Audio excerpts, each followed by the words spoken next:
Hi friends, this video shows using voice search how to search and install an app. So here, this is the remote of this device. Here you can see the mic button.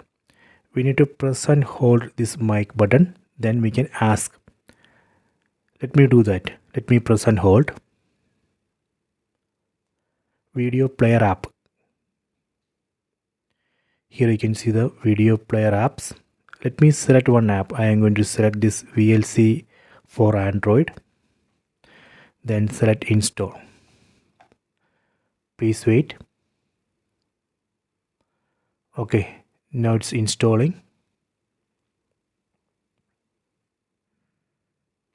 Done.